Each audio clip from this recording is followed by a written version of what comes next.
Welcome to another episode of B2B Startup Growth. I'm Shaw McHouse, and in this podcast, I aim to share with you wisdom from some of the smartest B2B startup leaders and professionals that I know. We talk about all aspects of marketing, sales, growth hacking, life hacking, and everything in between. Hello, Avi. Hi, Shaw. How are you? I'm good, thank you. I'm so happy to have you here. Happy to be here. And let's talk about authority building for a B2B tech company. That's the topic that I'm interested to explore with you today. And I invited you specifically after I came across some assets that were published by Presenso following their successful acquisition by SKF, and learned to my surprise that all the very impressive assets on the web and all the authority that was coming across was actually generated by a very lean team. Right. So that got me very interested in how you did that so successfully. Thank you. And so that's why we're here. Right. So why don't you start, just tell us a little bit about yourself, then we'll jump to the other. Right. So I think what you are referring to is I wrote kind of like a tell-all LinkedIn article where I outlined the steps that we went through at Presenso from an insider's perspective, which is why we're sitting here. Before we start, I want to tell you, Sean, that I'm a big fan of Penguin. As a startup, I go to your HubSpot user group events once a quarter. I've learned a lot, so I'm glad to be on the other side of this and giving back to the community a little bit. Let me start a little bit about myself that's relevant to this. So from a marketing perspective, I don't have a typical marketing background. I've spent about 10 years at Microsoft, but not as a Microsoft employee, but as a contractor, as a consultant to Microsoft. So actually, most of my professional experience has been on the other side, your side, which is on the professional services side of marketing. But I did spend the last 3 years at Presenso, which is an Israeli startup, and I have some other startup experience from Israel. Most of it not as successful, or even close to being as successful as Presenso. So, do you think what was the reason why the founders of this company, Presenso, they chose you? I'm sure they didn't do it by accident. Why do you think they chose you to do the job? So that's a hard question. The company's in Matam, Haifa, which is close to where I live. But beyond that, I think the interview process was pretty informal, and we had pretty much a consensus during the process about the approach that we were going to take. So, and during the interview process, we really spoke about two things: inbound and outbound marketing. At the inception, we spoke about thought leadership. And then we also spoke about lead generation, economically feasible lead generation. And those were the two approaches that we took for the last 3 years. And it was decided upon day one.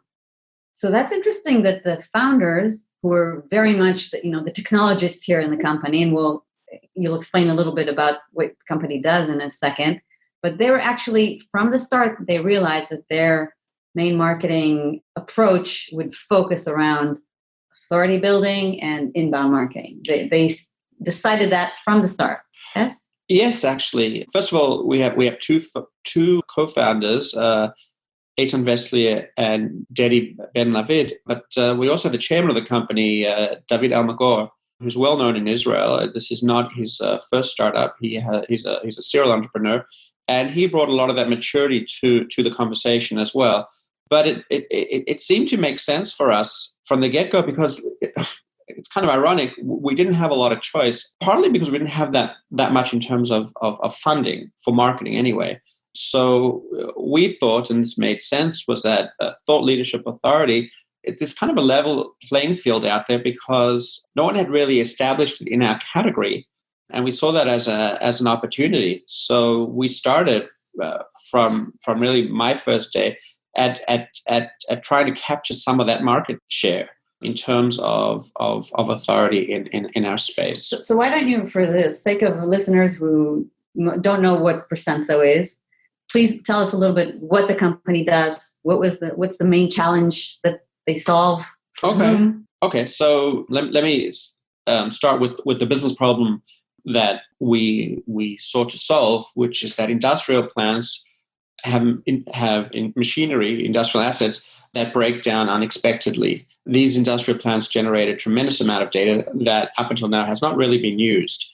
And the vision of the founders was to take that data, apply machine learning, and try to find patterns within data to predict when machinery is likely to fail. And that's the product we have today in market. So actually what you're selling to companies is less downtime on their very, very important machine, right? Although we like to say uptime because it's related to revenue, but yes, downtime, reduced downtime or increased uptime of a machine is the promise. And there's a very compelling business case for that, done cost effectively. Of course. So do you specialize only in certain type of machines, or does this apply to any machine? Well, we focus primarily on the process industries because they generate a tremendous amount of data, and it's easier for our algorithm to go through vast amounts of data that's generated from those type of companies. Okay, so theoretically, let's say if you're giving the service to energy company, for example, right. if your algorithm is successful and reduces their downtime by 5 hours a year, that could be saving them lots of money, right? Lots of money. Like correct. In the order of maybe even millions. Right. Okay, right. So that's what you sell. Now, I have seen, Googling a little bit, that this is a very competitive space. There's lots of companies doing machine learning for optimizing uptime of machinery, right? It's a very competitive space. Right. So you guys were a new startup 3 years ago. How long ago? 3-4 years ago. 4 years ago you started. You were obviously a no name at the time. No name. So now tell us, what was your main plan of how to get yourself up there? So there's inbound and outbound marketing, and we focused on that. Main plan, which hasn't changed, is to generate qualified leads at the most cost-effective price level. So that was the goal. That was the goal. Yep. And there were two ways of getting that goal. One was to do aggressive outbound marketing, which is not what we're going to speak about. But the other one was to generate high quality content and use that, one, to gain inbound leads. And that's something that we spoke about almost from day one, how to gain inbound leads. The other was that with thought leadership, it actually improves conversion rates for your outbound campaigns. So we really had two different approaches, but they converged. So when we talk about thought leadership, it's really the weaponization of thought leadership. It's how to take thought leadership, which is a very much overused term, but we'll talk about that a little later, but how to take that thought leadership and actually monetize it, operationalize it. And I think that's what we did. Okay. So I think everybody that is listening to this would love to weaponize or monetize thought leadership. So could you break it down for us to practical actions that you did? Okay. What were the results that you were seeing? Absolutely. And this doesn't happen overnight. So let's so when we started, like I said before, started Presenso, very little budget, no real product in the market, which meant I didn't have a lot of flexibility to write about our solution because we didn't have very much to reference. So I think the first thing that we did was, this is simple to do. We reached out to journalists that had written that were writing about any of our competitors. Very simple. You know who your competitors are, and you know who their executives are, and you contact them. It's all available online. I mean, these journalists want to be reached out to in most cases. And we just said, hi, we're Presenso. We're a new Israeli startup. This is the space we're in. And we're open for an interview, a quote, a byline article. We're very flexible. How can we, how can we help you do your job a little easier? Mm-hmm. And that resonated. I mean, wait, that sounds very logical when you say it, but every day I meet companies who try to reach out to journalists, and the only ones that respond to them are the ones that are not as popular, right? Those are easier to reach out to.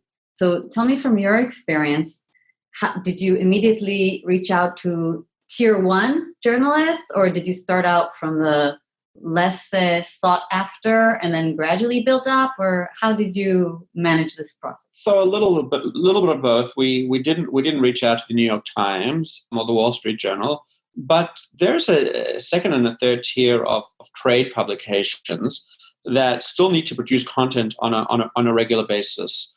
But we also reached out to some of the larger publications, and we've been interviewed by pretty large publications, Fortune, Forbes, just really several.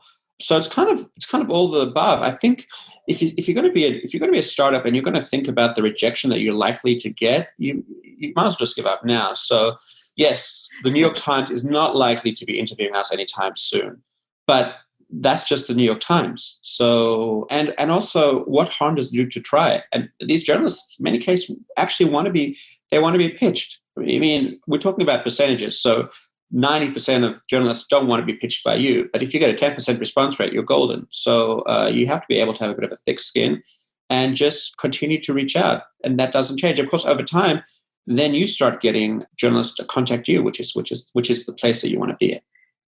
That's great advice. Develop a thick skin for a startup. I agree with that. Right. Also, I would take from what you said, another advice is that you just have to be consistent with it. And if a small percentage replies in the beginning, just keep going at it. But could I ask, it's usually very easy to get exposure and to get traction with the journalists if you really have a newsworthy story to tell them, right?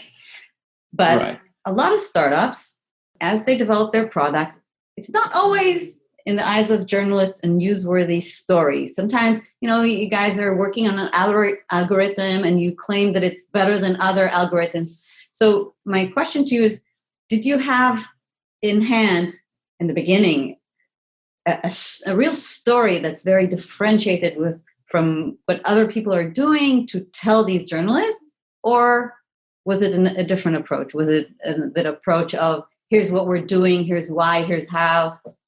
Tell us about how you put together the story to really resonate with them. So I will say this: the fact that we're in Israel and we're an Israeli startup got on people's radar. That was one of the selling points, and that applies to any Israeli startup. I think there's just an openness in the term from the media to hear about the latest cool thing coming out of Israel.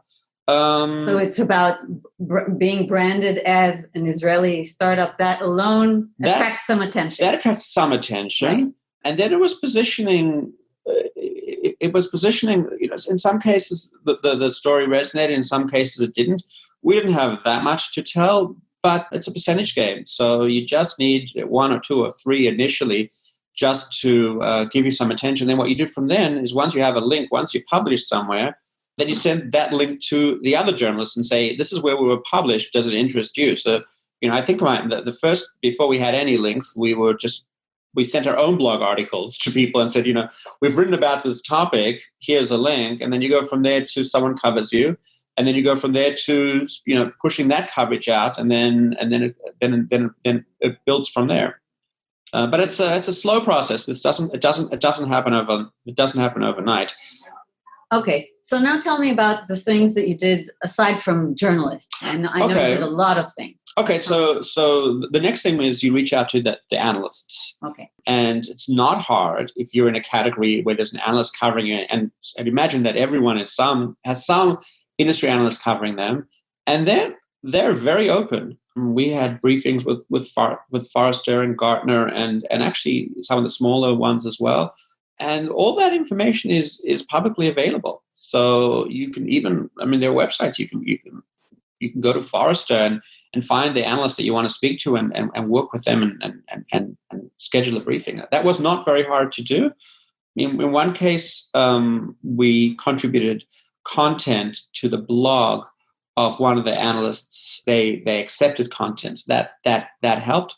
But I would say that it's a critical thing to do to get on the radar of these analysts, and it's not. And relatively speaking, if you compare that to the other tasks at hand, it was easy. Now it's important because I don't know exactly how organizations like Gartner work, but because we were on their radar, I think it helped in some shape or form because we were awarded the Gartner Cool Vendor Award in 2018, which if you think about it, we started marketing 2017. So within 18 months, we had the Gartner Cool Vendor Award, and they knew who we were because we had reached out to them. Was that in a specific category? Yes, cool vendor in the category of the cool. It was supply. I can actually tell you what is supply. Something to do with the supply chain. Let me see. Okay. Cool vendor in artificial intelligence across the supply chain. So there are different categories, and that was not necessarily the most obvious category that they would have selected us for, but that's where we were slotted. So did you use this award to get more visibility in front of your audience? Did this award really? Well, what was the impact of the award? Well, it does. I think we saw more traction with respect to prospects that we had reached out to. The award itself, I don't think helped us that much in terms of getting further media coverage, because by the time we were 18 months into it, I'd already reached out to the people that we were supposed to reach out to. So yes, we sent updates to those journalists that we had engaged with. But I think we got more traction from prospects and customers that are impressed with the Cool Vendor Award. It does make a difference, and I think it does make a difference if this is something you want to do to start an engagement with Gartner. And so what I'm learning from you is your audience actually, who you haven't. Can you specify more exactly what is the persona that you're most trying to influence in all this? Okay. Who is the person who buys your product? Okay. Who decides on the product? So, all the research points to the fact that lots and lots of people are involved in the purchase decision today, and that the buying cycle is non-linear. So you almost have to not answer that question and say it's all of the above. Okay. So we can't necessarily ignore a group of stakeholders because they're not the ones writing the check. We've got to think about C-level, CFO as well, COO, Chief Digitalization Officer. This is a complex sale that touches a lot of different people within the organization, procurement, and then people in the field as well, in their organizations. So I would say we were not limited in terms of how we viewed our approach. It's touching and providing content and engaging with various stakeholders within an organization. All right. Did I answer the question? Yeah, or did I punt the question? No, first of all, your answer means that you are facing a challenge that's very typical to B2B tech companies, where the sales cycles are complex, the buying decision is complex and touches on a lot of people. But what you also are highlighting is that you were preparing your content strategy to address a wide variety of personas, and I can imagine you were trying to cover different angles, right, in order to satisfy the different interests of each of those, right? Right. And you also can't take a formulaic approach, which is, these are the three personas and 33.3% recurring is going to allocate it to these personas. There's a big gray area out there, and you also can't necessarily ignore anyone just because theoretically you haven't fitted them into some theoretical buying process. So you really have to take a holistic view of an organization and create content that's going to resonate with different audiences, even if those people may not be in the room when decisions are made. They're still influencers. So that's almost the disadvantage today, or the drawback of having such an openness when it comes to information, that everyone has to be satisfied, I think, or at least you be able to have to address all those different audiences. Okay, so that's clear. So you've reached out to analysts. I am familiar. Most startups try to reach out to analysts and get them interested in their story. A lot of them don't succeed afterwards in getting some kind of recognition in the analyst's formal publications. Right. So just getting into some kind of cool award, that could be a way around not getting to be in a quadrant that you want to in the beginning, right? Right. But let's also, just to interrupt, I mean, let's not forget that the technology itself was really good. Okay. And no, I mean, that does make a difference. Of course. So, and we had a lot. At what stage was that recognized by the analysts? By technology 18, was very so good. Within a year and a half. That's when we got maybe even little less, that's when we got the Gartner Core vendor. But to get that, that means that they're speaking to your customers, at least someone. So it's not I'd hate to position that as a marketing thing. I think I think you need marketing to be on radar, but the technology has to has to speak for itself and stand on its own 2 feet. So I don't want to sit here and say, marketing is going to get you Gartner Cool vendor. It's not. Right. But marketing can get you on their radar, and you could have, let's not talk about us, you could have two companies with an equally compelling value proposition or solution. But if Gartner doesn't know you, then they're not going to write about you, and they're not going to find you necessarily. You've got to make yourself found. I think the message of you've got to make yourself found is really critical across the board here. The idea that build it and they will come doesn't really exist at all. It certainly doesn't exist with content marketing. I think it's a misnomer, because I do read articles about, just keep posting those blog articles and eventually it'll work out. That's not really true. Yeah, today there's too much out there. That maybe it was true maybe a couple of years ago or 10 years. More. Yeah. But once upon a time they had content factories, and keyword stuffing, and that actually worked. That's ancient history. Yeah, ancient history. Right. Okay. So one of the things that you did that I think was very impressive and outstanding to me, looking at considering your size, is put together a book. Okay. And so tell me a little bit about the decision that drove you to write a book. In what way is that helping your strategy? Sure. In the sense of the authority and leadership in your space. So explain the effort also, because this is really, a lot of companies I think would have loved to publish a book on their field, but they see it as a very big effort. Okay. So first of all, I'd like to be able to take more credit for this and say that, when we started 3 years ago, we decided that in month, 20, we were going to start writing a book. It didn't quite work out that way. What happened was that we had generated a lot of content in certain areas that we saw a theme, and the theme was how to help a buyer through the decision-making process. And we took a step back and thought, well, we have enough content here for maybe half a book. Let's see if we can, complete it. And it was last summer. The half book was, you meant we have it based on blogs and articles, all sorts of. So we didn't have the framework, but we had a lot of the content itself that we had written about in different forms. And it was in the summer. We don't have that much to do because our marketing it's a slow time, because customers are not there to receive your messaging, and especially if they're from Europe. Right? Our focus has been on Europe, so it was a kind of a slow summer, and we dedicated the time to writing the book. The book is. So how's the book titled? It's called The Maintenance 4.0 Implementation Handbook. We should have the physical copies within the next week or two. It's being published by an organization called Reliability Web, which is a publisher. It's a publisher. It's a company that also does different events for our industry. So it's very well regarded within the industry that we serve. And that's important because we get the credibility of being selected by them. Correct. Publisher. Interesting. Correct. Okay.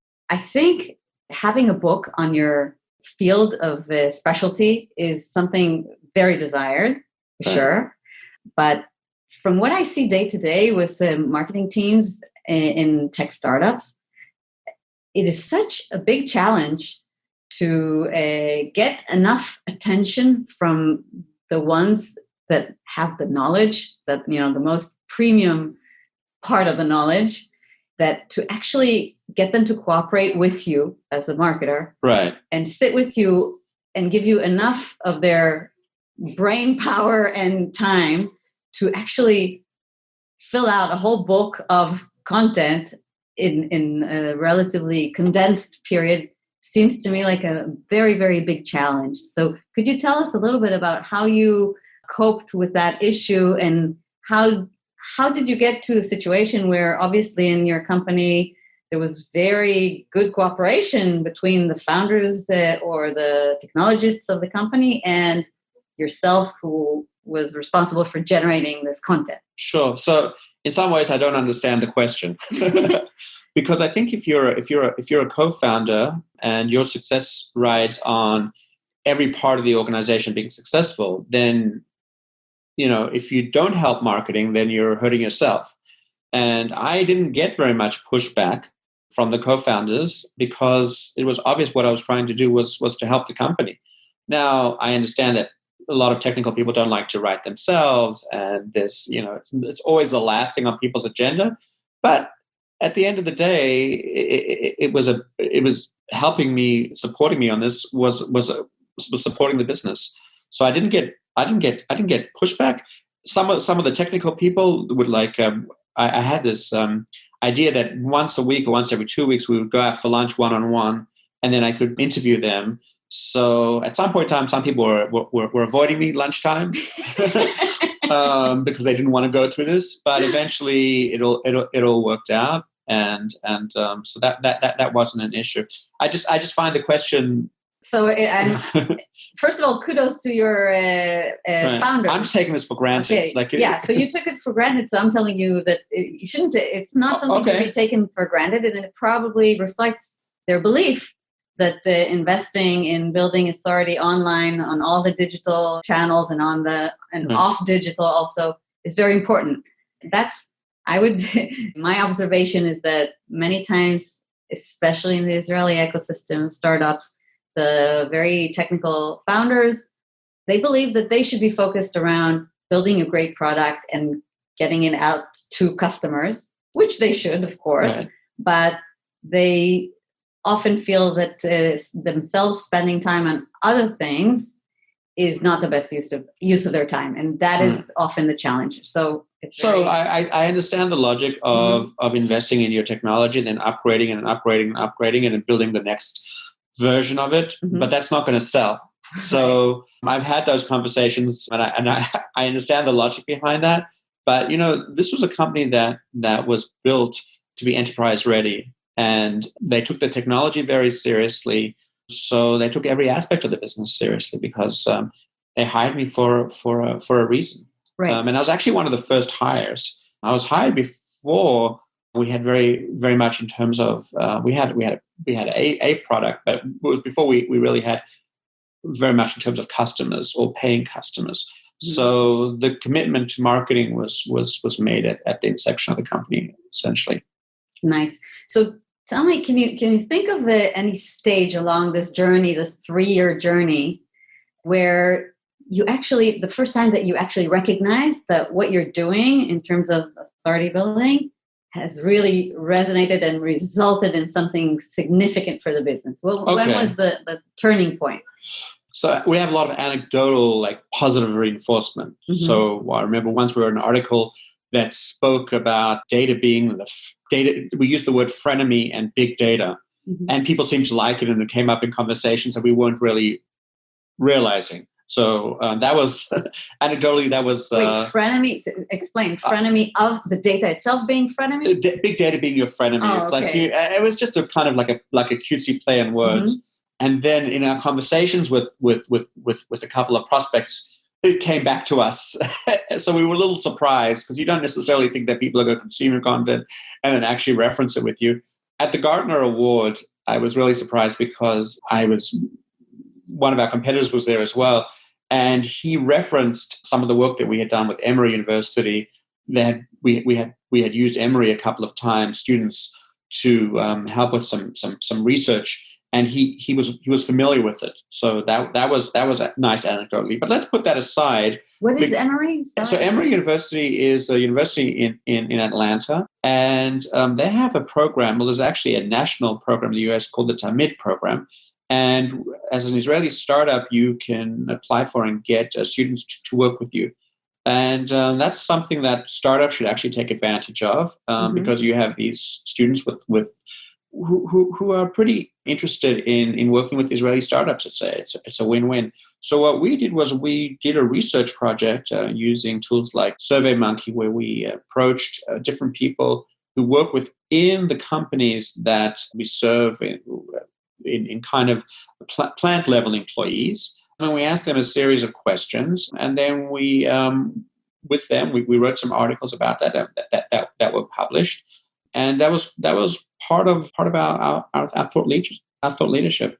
That's an interesting, Avi. I wanted to ask you. I often talk about the possibility to use interns to help startups expand their marketing capacity, and a lot of times the marketers in the startup are concerned that working with interns will result in a lot of time needed to be invested in mentoring them and coaching them, and that maybe it wouldn't be that productive.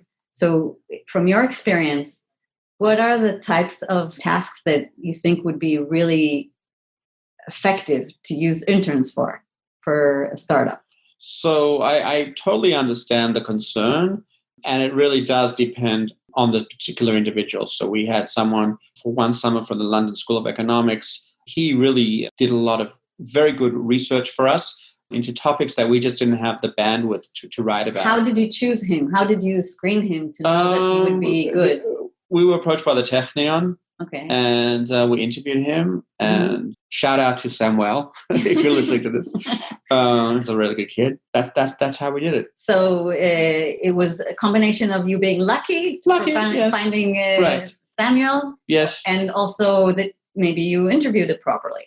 Possibly, okay. But right. The Tamid program, there you have you have a team assigned to you, and we had on average we had decent experiences. It's not something that's just off the shelf. So you do actually have to spend time and work with the students. You do have to invest time. But for us, as an unknown entity, to be able to publish reports with Emory University gave us a certain cachet. So once they had completed the research with our input, we were able to approach trade publications with the story, and you have to keep in mind you need an interesting narrative. So research is a pretty broad term. Our narrative with this type of work was that there had been a lot of research done of C-level executives on certain topics that related to Industry 4.0, but there was a gap in the market, which is that no one was actually going and asking the plant level employees what they thought about very specific topics.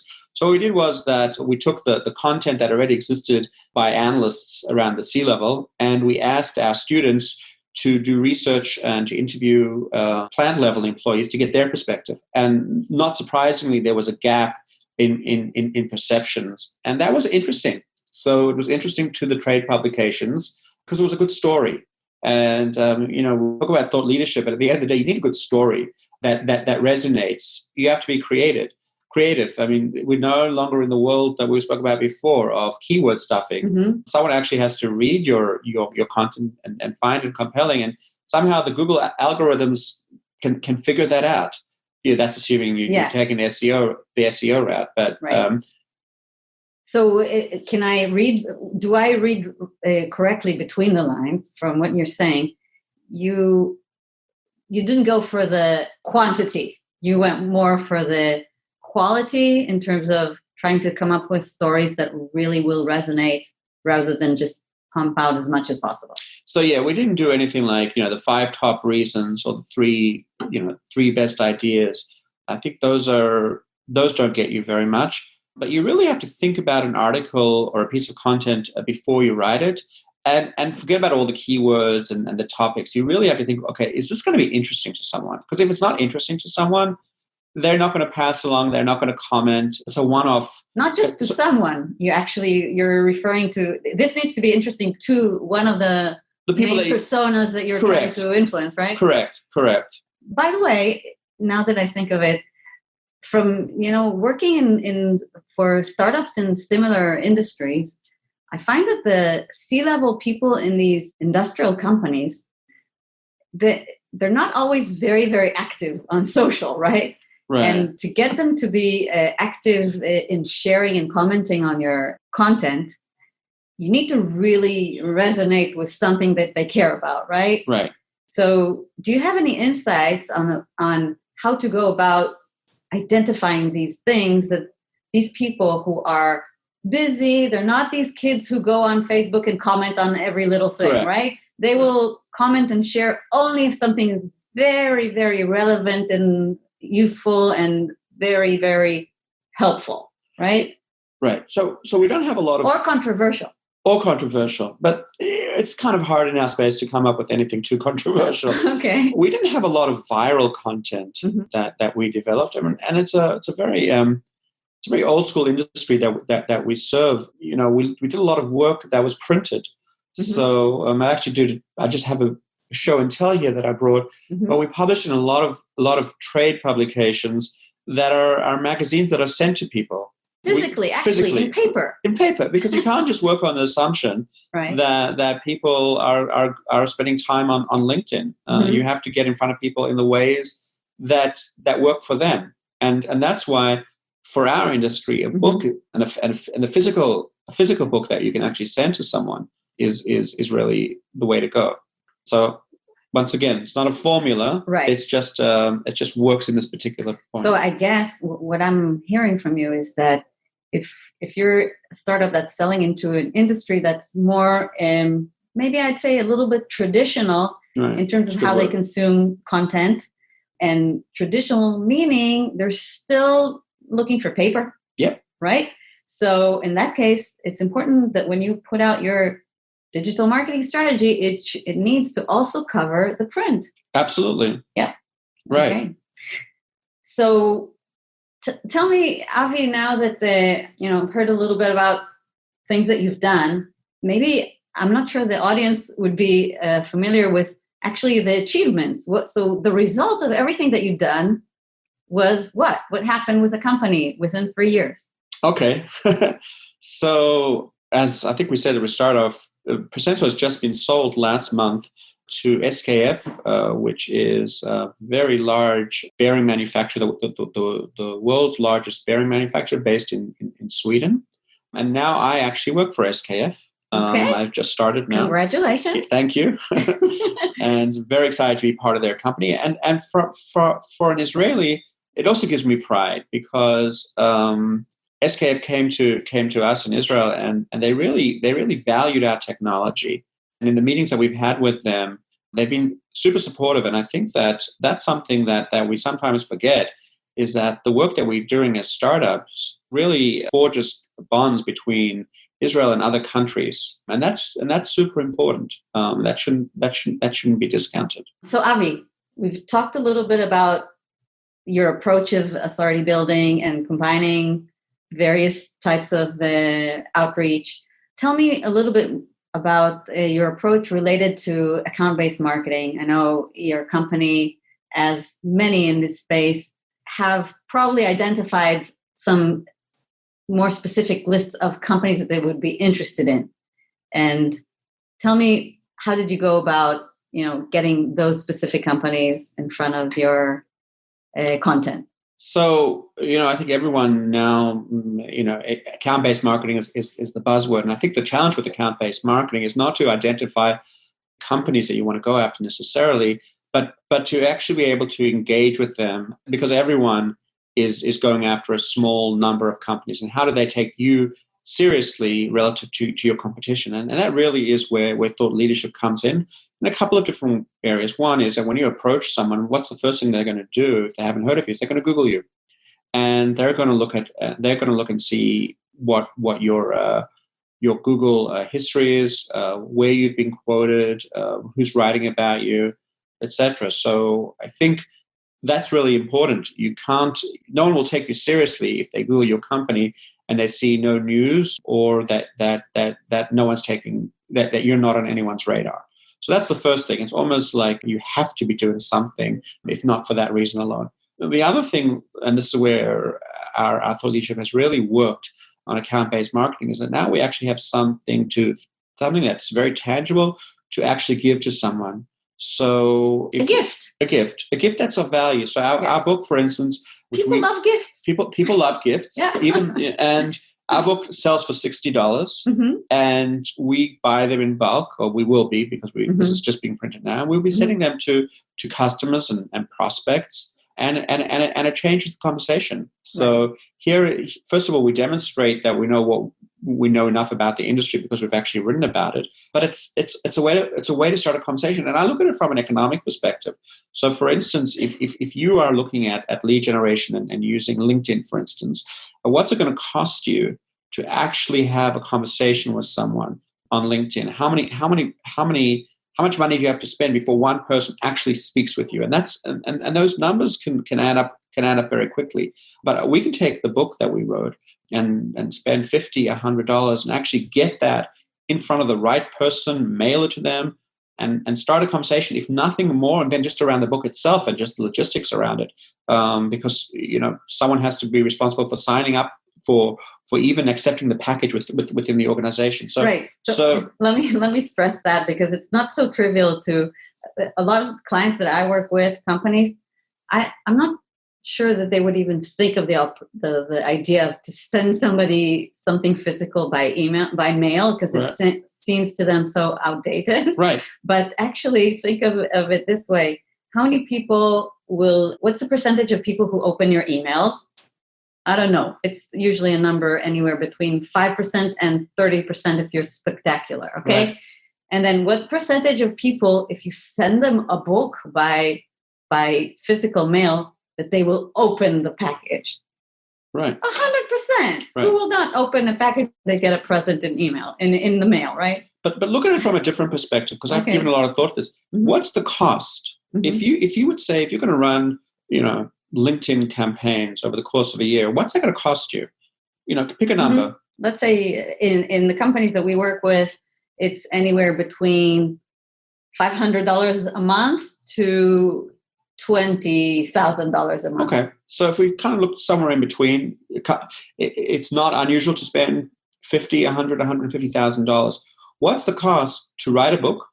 Mm-hmm. There's a cost to it. I mean, not, yeah. But there's also, but if you get that published, and there's different ways of getting published, and you can send that book, the cost to actually get that book to someone, mm-hmm. Once it's being published, it's really pennies on the dollar relative to what you would be spending in other channels. So, I think there's this misconception about thought leadership. It's a theoretical thing. Mm-hmm. It's something that, someone's doing in a room to the side, but it doesn't really impact the business. And I think our perspective is very different. It's actually how we drove leads and how we can drive cost-effective leads. So, right. You only have a certain amount of money to spend on each lead.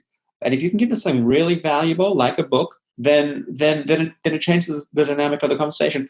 Obviously, this is nothing that's easy to do, but if it was easy to do, then it wouldn't have value. So, right. But I don't think that it's impossible.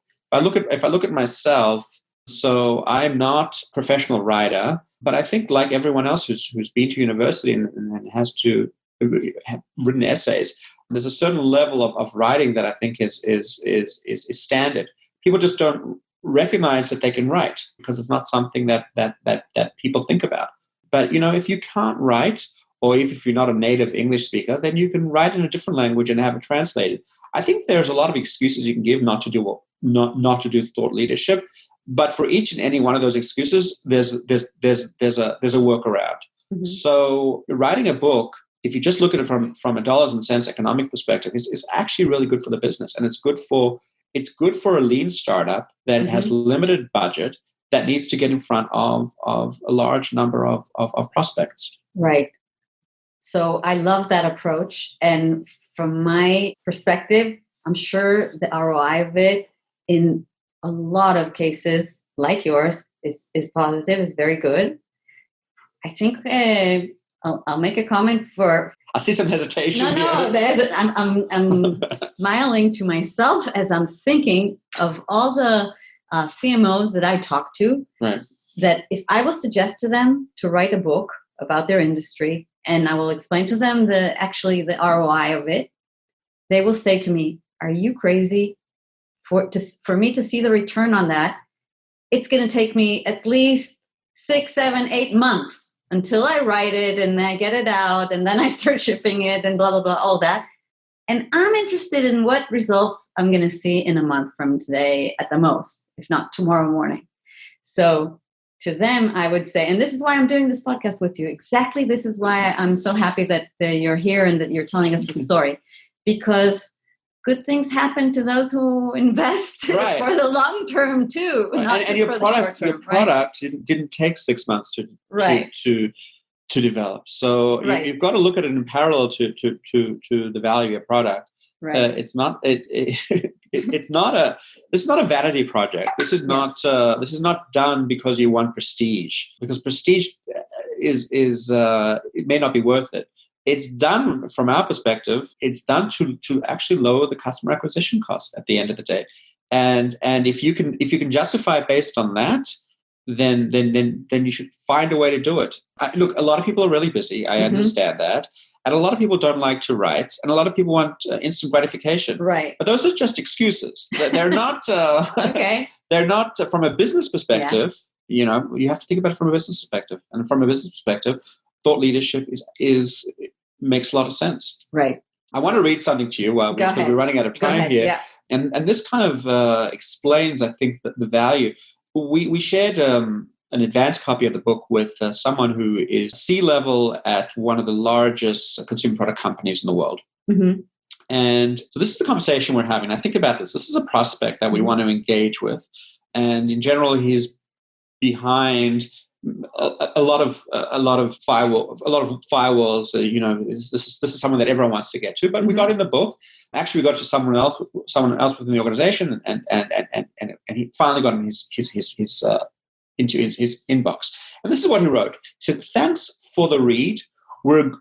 Was good to geek out on a Saturday morning. Couple of comments. Overall, I like the practical style, etc., etc. A couple of inputs that he gave us on different pages, somewhere where he disagreed. He said, but overall, well done. Can I share with my lead team for educational purposes?" Now, this is the journey we have with this particular prospect. Mm-hmm. And now we're actually in negotiations with the company about doing a pilot. So this is a way to engage someone and be treated as an equal, not as a salesperson, as a marketer, but as another adult in the room having an adult conversation.